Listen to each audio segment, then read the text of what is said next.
At 21, my brother was getting a BMW, but I was getting my own house. At a family cookout, he mocked my success, but Grandpa's words stopped him cold.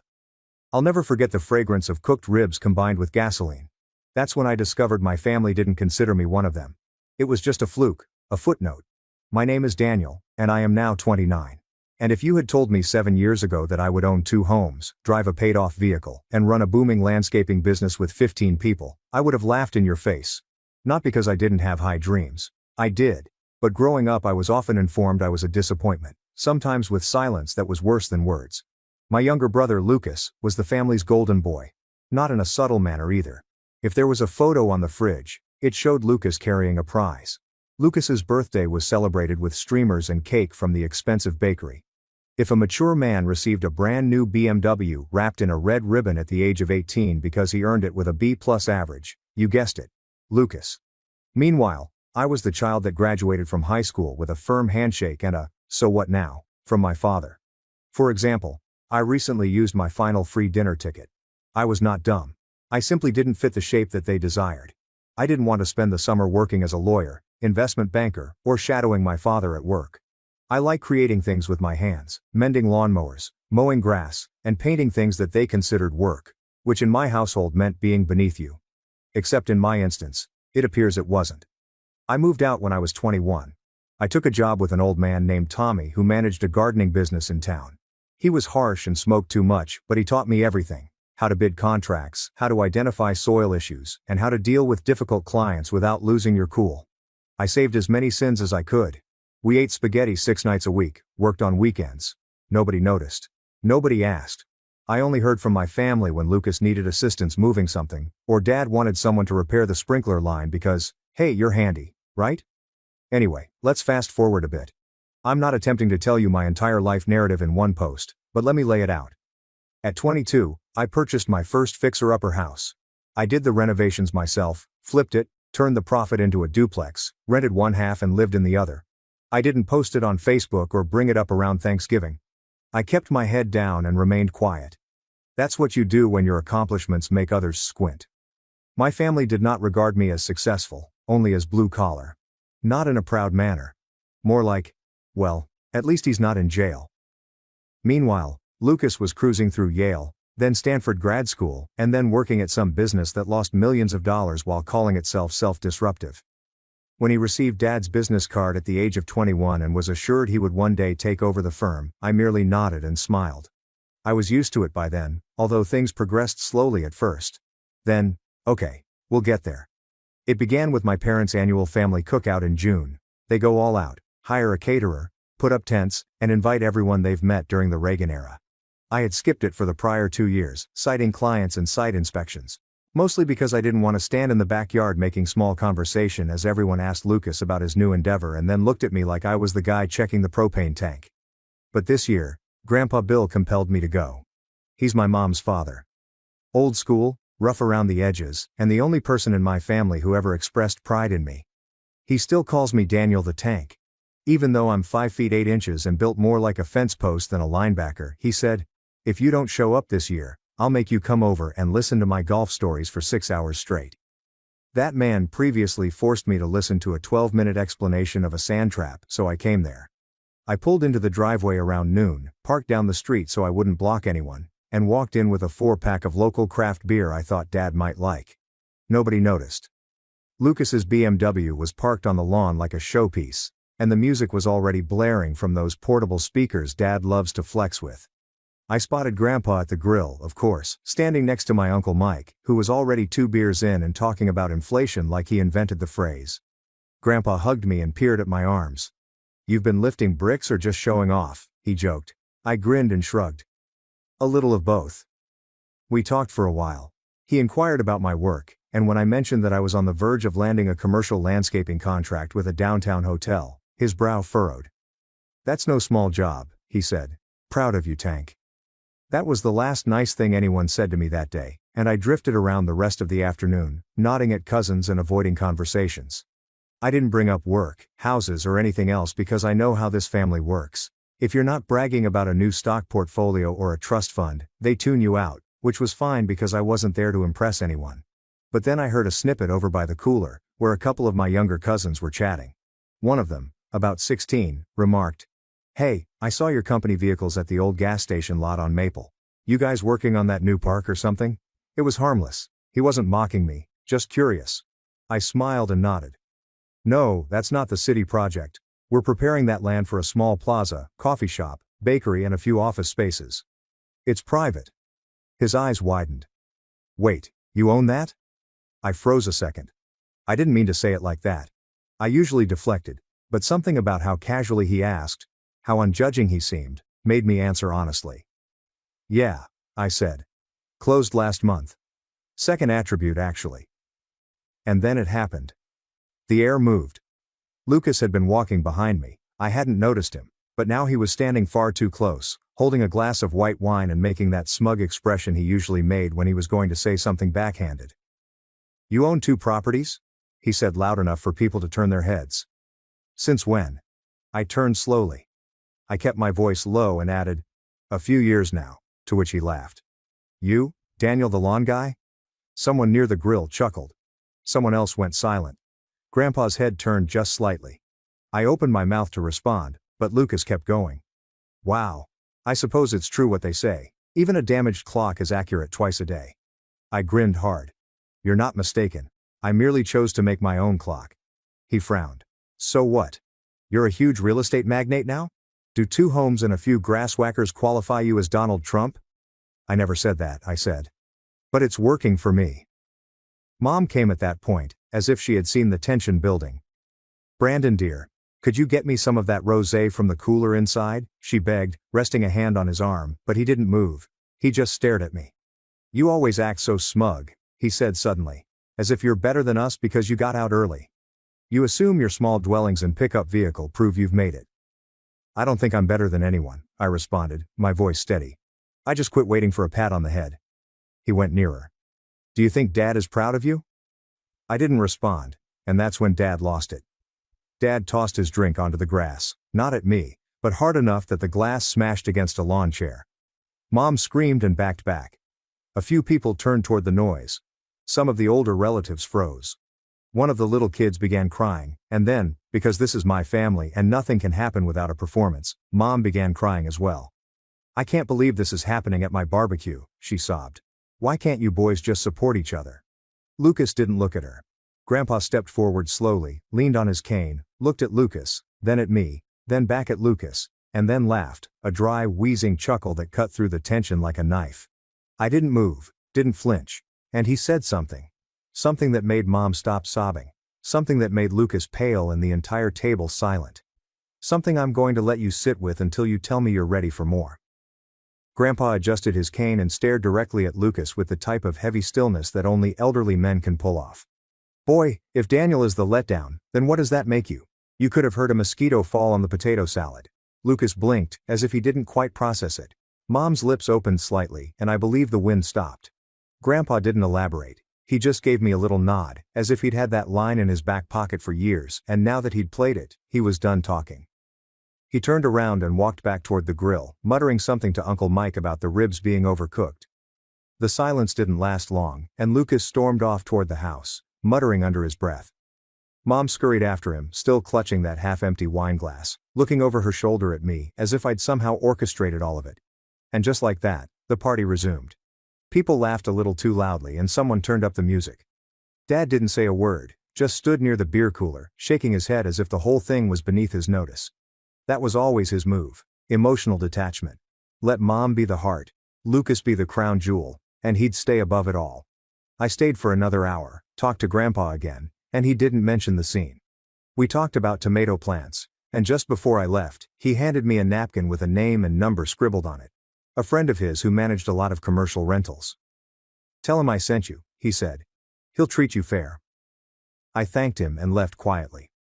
That night, Lucas posted some cryptic nonsense on Instagram, something like, "Funny how snakes can wear flannel." The caption was vague, but the timing was obvious, so I ignored it. I had a meeting with a contractor the next morning and didn't have the energy to dissect his little tantrums. I wish I could say that was the end of it, that the drama died down and everyone moved on, but Lucas doesn't. He circles and stews. He needs to win, even if it's a race no one else is running. A few weeks later I received an unexpected call. "Is this Mr. Daniel Foster?" The woman inquired, politely and quickly. "Hi, this is Karen from Glendew Bank.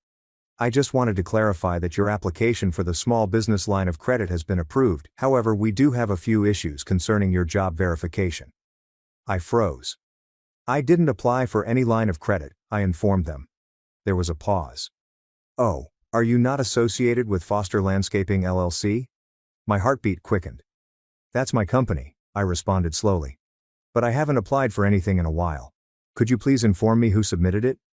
She couldn't, of course, due to privacy rules, but she stated that the application had my name, address, and EIN, all of which were correct. My employees had no idea where I lived, and my EIN and home address were not public. I told her it had to be a mistake, possibly fraud, and she said she'd flag it and escalate the case. The call ended, but the questions lingered. I called my accountant, and we checked the online IRS portal together. There were no other strange filings, nothing amiss, just that one bogus loan application. Then I remembered something. That barbecue. I had left my work phone on the patio table for about 8 minutes while I went to get a plate, and it had a simple passcode. Nothing major. But the Notes app. That's where I kept reminders, my EIN, some client addresses, things I needed on the go. I'd meant to password protect it, but I never got around to it. Dumb, I know. And Lucas. Lucas knew my passcode. It used to be the street number of our childhood house, and he'd teased me about it years ago. I never thought he remembered. I couldn't prove it at the time, but I knew. I didn't confront him because I assumed the failed loan stunt would be a one-time prank to rattle me, the kind of low-blow move you pull when you've run out of comebacks. But it wasn't the end. That fall, I applied for a contract with the local university to landscape 2 dorm buildings and the surrounding quad. A week before the winning offer was to be announced, I received another call. I had spent weeks preparing the proposal, evaluating expenses, and gathering references, and while the bidding process was competitive, I felt confident. "Hey Daniel, just wanted to follow up on something weird we saw," said Greg, the university's project coordinator. "One of the admin staff discovered a few complaints regarding your organization, and I wanted to let you know before we leap to conclusions." "Complaints?" I asked. "Yeah, reviews, emails, and even a Better Business Bureau listing. Said your personnel destroyed property, failed to arrive on time, and so on." I got chilly. "That's not true." "I didn't think so," Greg commented. "But we got to check it out." I hung up and started looking into it. The reviews were all recent. There were a few anonymous Google entries. One review mentioned a specific property I'd never even worked on, and the BBB complaint, which was barely written in complete sentences, included my business name, EIN, and a phony customer story that sounded just plausible enough to sting. I spent the following 3 days submitting takedowns, checking with clients, and distributing character references. I didn't tell anyone, not even Grandpa, that I had lost the contract because they went with a larger business. I just poured myself into work, kept my head down, and built another layer to the invisible wall between me and the rest of my family. However, the seed had already been sown. Lucas wasn't just insecure. He was prepared to ruin me, and I wasn't going to play defense forever. Around Christmas, the family planned another gathering, this time smaller, with only direct relatives and a few close acquaintances, and Mom demanded I go. "It would mean so much to your brother," she explained over the phone. "Let's just be together. No drama." I agreed. But I informed her right away that I wouldn't be staying long. I arrived with a tin of cookies and a pleasant smile. Lucas opened the door and said nothing, just looked me up and down like I was a box sent to the wrong house. Inside, Dad was drinking scotch by the fireplace. Mom was fussing over appetizers. The room felt tight, as if all the air had been pretensed for an argument that hadn't started yet. Dinner was strained but civil. Lucas boasted about some consulting gig, Mom kept asking about my dating life, and I gave short answers, not mentioning work or my properties. I didn't say anything about the new vehicle I'd parked down the street, until Lucas's fiancée, Olivia, piped up. Olivia was new to the family, courteous, and a touch too honest. "I heard you from a few buildings, Daniel. That is great. Lucas informed me you were quite successful with your landscaping work. I believe it's awesome when people develop something from the ground up." I stared at Lucas. He glared at her as if she had read from a forbidden scroll. "I just mean," she said hurriedly, "it's nice that both of you are doing well." Mom changed the subject. Dad cleared his throat. Lucas excused himself from the table a few minutes later, and after dessert, I grabbed my coat and announced I needed to leave. As I stepped out, Lucas followed me onto the porch, and the door snapped shut behind us. "Do you think you're so clever?" He spoke quietly. I turned slowly. "I guess I am exhausted." "You're attempting to shame me. You think people would be amazed if Olivia looks at you and forgets you've always been a joke?" I did not react. "You believe that simply because you cobble together some rental properties and maintain rich people's lawns, you are now equal?" "No," I said. "I don't think we're equal." He grinned. "Exactly." I moved closer. "I believe I exceeded you years ago. You were just too busy looking in the mirror to notice." He became red, his jaw hard, but I was already walking down the steps, towards my pickup. That was the night I knew it wasn't over. That was the night I realized Lucas wasn't just mad that I'd built something.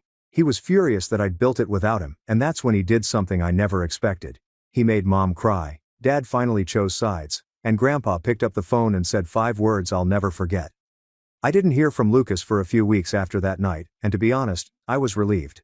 I'd been living with a constant low-grade tension every time my phone rang or I opened an email from a potential client, and every little delay felt like another torpedo aimed at my business. The air finally felt clear, or at least quiet. I threw myself into work.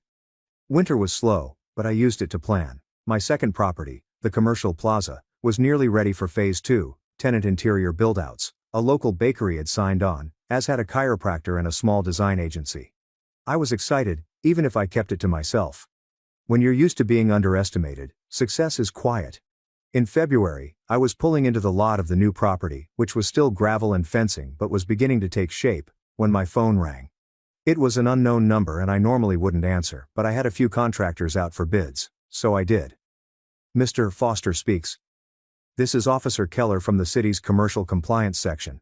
We have an issue with one of your job locations, 1225 Maple Avenue. Are you available to come to City Hall this afternoon?"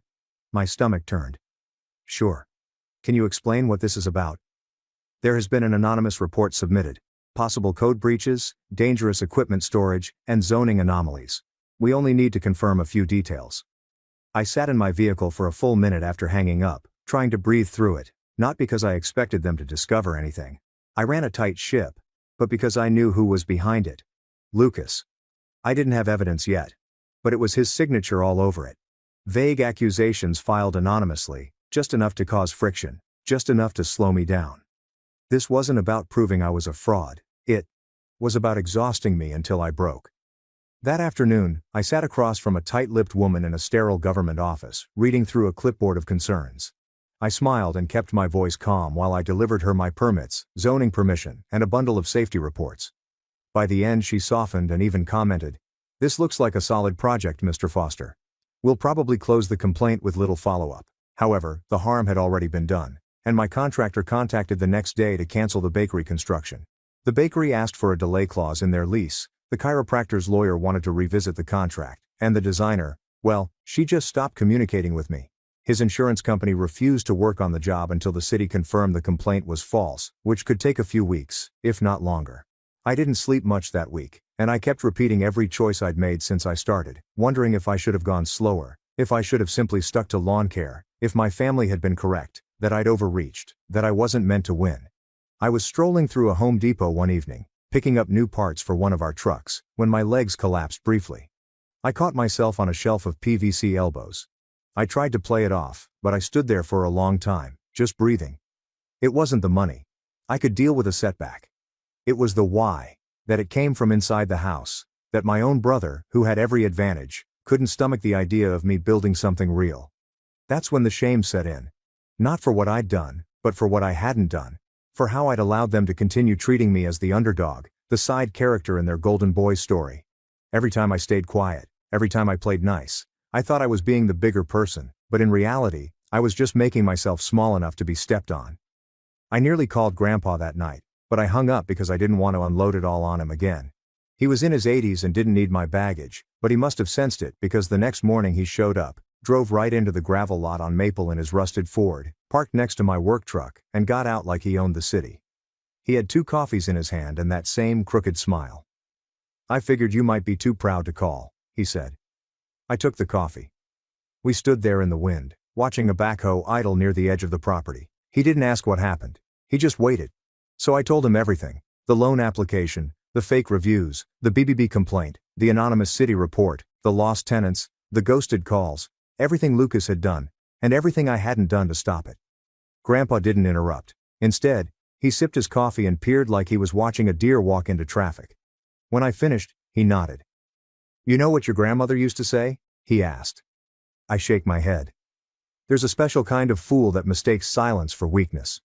He cracked a joke. "You're no idiot, Daniel. You're simply patient. However, even waiting has a cost if you don't know when to cash it in." I didn't say anything. "Do you want my advice?" he added. "Stop playing chess with a pigeon." I blinked. "A pigeon?" He grinned. "No matter how good you are, the damn bird's just going to knock over all the pieces and crap on the board." I laughed. I couldn't help but laugh, and that laugh did more for me than coffee. I spent the next 2 days cleaning up the site, tightening every bolt, organizing every record, resubmitting my permits with highlighted copies, writing a personal letter to the bakery owner and offering 1 month's rent for free, calling the chiropractor, and scheduling a video walkthrough to demonstrate progress. I couldn't fix everything overnight, but I could demonstrate that I wasn't rattled, and that I wasn't going anywhere. Then, because I needed to stop being reactive, I devised a strategy. I began documenting everything, ordered a camera system for the job sites, not just for security, but also for proof, hired a digital consultant to scrub the fake reviews, and trace the IP addresses if possible. I upgraded my accounting software, added new layers of authentication to every app I used, and changed my phone passcode twice. I wasn't going to just defend myself anymore. I was going to build armor. A week later, I received an email informing me that the city had officially dismissed the complaint. The bakery owner signed the lease 2 days later, and the chiropractor followed suit. The designer never returned, but I didn't need her, and the momentum returned. I was at the plaza one morning, piling bags of mulch into a wheelbarrow, when I saw something strange. A black Lexus idling across the street, tinted windows, engine humming, and not moving for 8 minutes. Then it slowly pulled away. I knew that car. Lucas and I never waved, just kept working. But something changed in me that day. I wasn't angry. Not anymore. I was ready. Ready to stop waiting for the next sabotage. Ready to stop playing defense. Ready to stop letting people who had never built anything tell me how much I was worth. I wasn't just going to recover. I was going to win, not out of spite, but because every nail, contract and seed I planted had been earned, not handed to me, funded by Dad, or rescued by some legacy favor, and I was done apologizing for it. I had no idea what Lucas would do next, but I had a feeling. It all began with an invitation, a wedding invitation, and the note Lucas wrote inside it. The invitation came in a thick cream-colored envelope sealed with wax, as if we were in some kind of royal court, and it would be the final straw, transforming this quiet war into something bigger, something public, something that would expose everything. My name was printed on the front in gold cursive, Mr. Daniel Foster, as if that alone would convince me it wasn't bait. The return address was Lucas's downtown condo, which Dad had co-signed for and boasted of having floor-to-ceiling city views despite facing a parking garage. I sat with the envelope unopened for a day and a half. Not out of dread, but out of interest. I wanted to give myself time to guess. Would it be a typical invitation? A bogus olive gesture pretending the past had not happened? Or would Lucas do what he usually did and bury a jab in the tiny print? I burst the seal on a frigid Wednesday morning while drinking black coffee in my kitchen.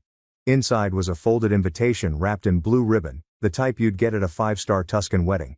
The calligraphy was exquisite. "We heartily invite you to the wedding of Lucas Foster and Olivia Langston, Saturday, September 10th.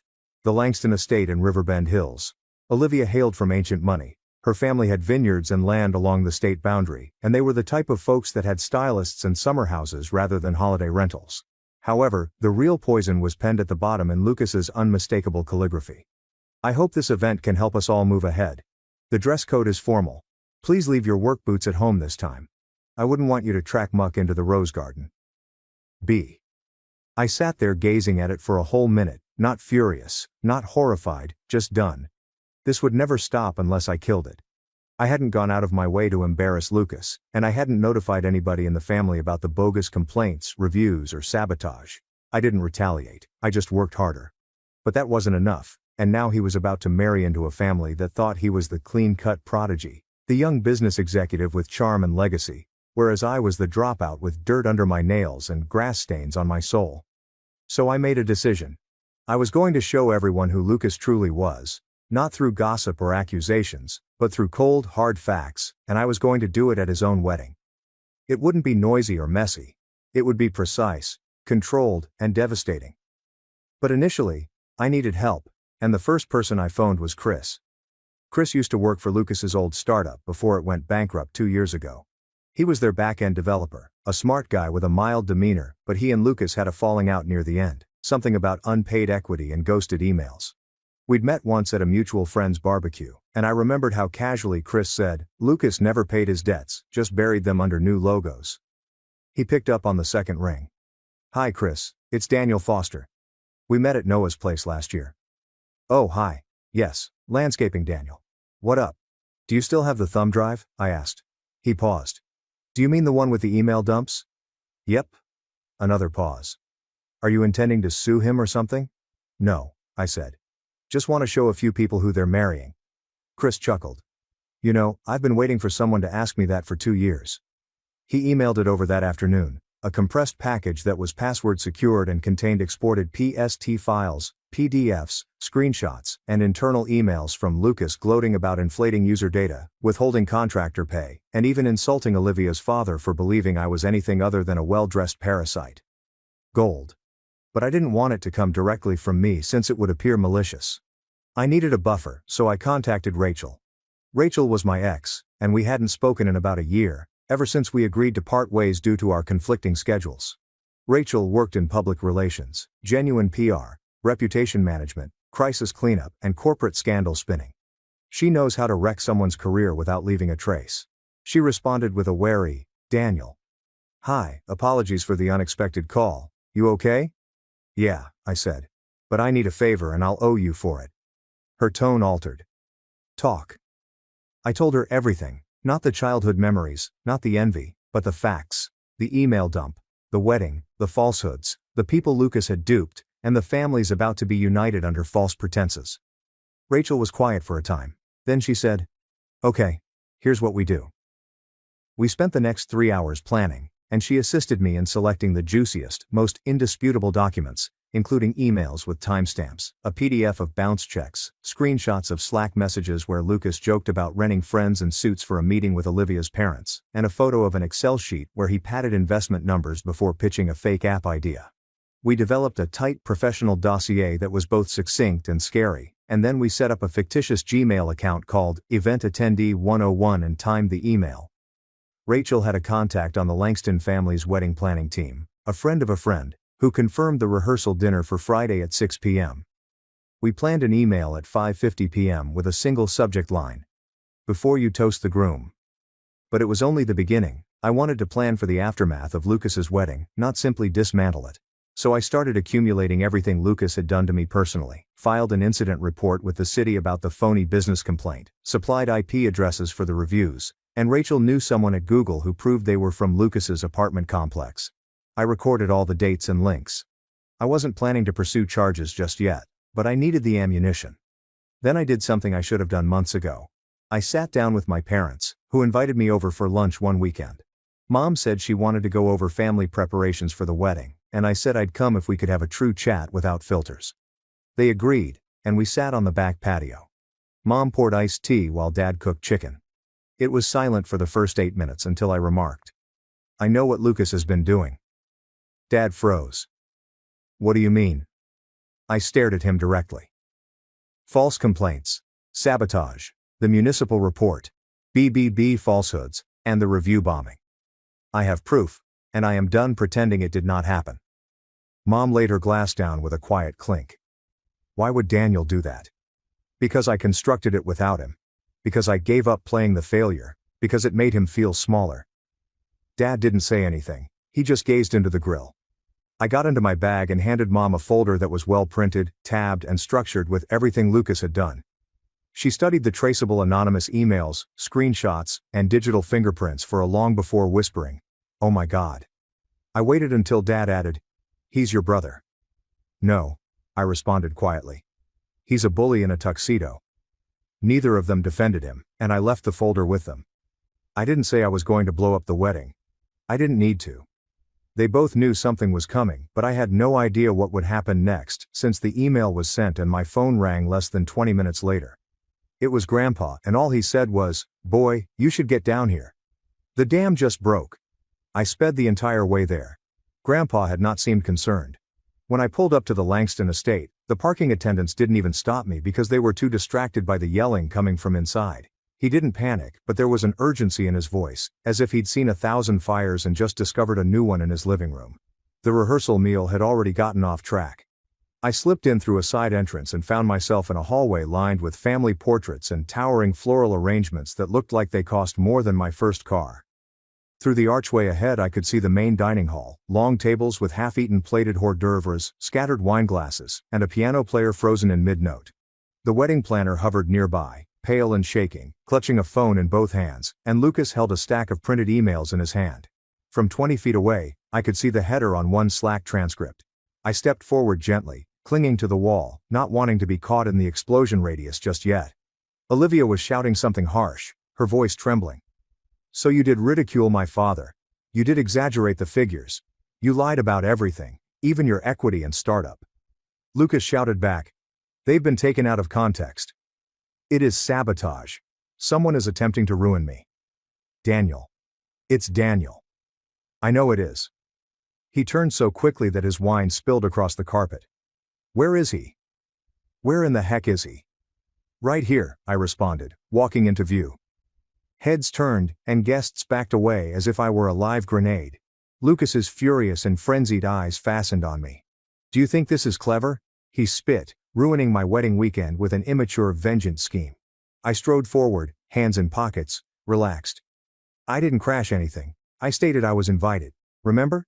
Cream envelope with gold writing, something about muck on boots." Olivia's father spoke next, quietly but with grit in his voice. "Is this true? Did you rig our investment call?" he questioned Lucas. "Did you falsify the returns?" Lucas paused for too long. Olivia walked away from him, gripping the folder as if it physically killed her to do so. "Do you remember what I told my mother?" she said, her voice shaking. "You were the most honest man I had ever encountered. Even if you came from a drama-filled household, you were clean. I defended you often. And this is who you truly are. I didn't mean for any of it to get—" "You didn't mean to get caught," she said. "That's not the same." One of the Langston uncles, a large man with a silver beard and a fine blazer, stood and moved to her side gently and decisively. "That told me everything. She was not going to let this go. Not even for appearances. Not even for her wedding." Lucas rushed at me suddenly, not with a punch, because he wasn't that type of man, but with a powerful shove that screamed desperation rather than strength. I scarcely moved. I simply glanced at him and murmured, "You've spent your life trampling on those who won't fight back. You felt you could always get away with it. But Lucas, you forgot something. Some of us construct. We don't make things up. We don't charm our way through. We grind. And one day, we stopped being silent. You ruined everything." He hissed. "No," I said. "You did." When security arrived, I didn't protest. There was no reason to. When one of Olivia's relatives stepped in and reminded them I was invited, they backpedaled, and I went out alone, leaving the fire to burn behind me. The Langstons canceled the wedding within 24 hours, but the location remained booked. Instead, they utilized it for a family reunion brunch, which made the headlines in a wonderfully indirect way. Olivia made a polite but undeniable breakup statement on Instagram. Some realities arrive late, but they do. Lucas attempted to spin it, claiming sabotage and that the documents were fabricated. But Rachel had given copies to the Langston legal team, along with verification trails, IP records, and a clear timetable. It wasn't just accurate, it was bulletproof. Olivia's father withdrew their family's investment from Lucas's holding company, triggering a breach clause in Lucas's remaining financing, and leaving him owing money he didn't have. My father did not intervene this time, and 2 weeks later, I received a phone call from him. He didn't apologize explicitly, which was not his way, but he did say, "I was mistaken about you, Daniel, for a long time." And that was enough. Mom called too, and cried, saying she didn't recognize her own kid anymore. I didn't specify which son she was referring to, but a few days later she sent me a letter including images from my childhood that I had never seen before. I put them in a drawer. I wasn't ready yet, but I'd get there eventually. Grandpa arrived at my job site 2 weeks later with a folding chair and a bag of lemon drops, and he sat there for 8 minutes without saying anything, watching the staff work. Then he glanced at me and said, "Damn. That was a good retribution, clean and surgical. You get that from your grandmother." I chuckled. That spring, I signed 2 additional commercial leases. The plaza was fully occupied. I employed 5 more people, purchased a new vehicle, and my accountant informed me that I had made my first $1 million. Nobody handed it to me or opened a door for me. Instead, I kicked it down and created a better one. Lucas. Last I heard, he was consulting for a friend's software startup in another state. Small time. Still pursuing big talk with no motor behind it. He sent me a message with only one line. "Do you believe you've won?" I didn't answer since I already knew I had won. And not because he lost, but because I finally stopped living in someone else's shadow. I wasn't the letdown, but the template. And the next time someone refers to me as the other foster brother, I will simply grin and accept it.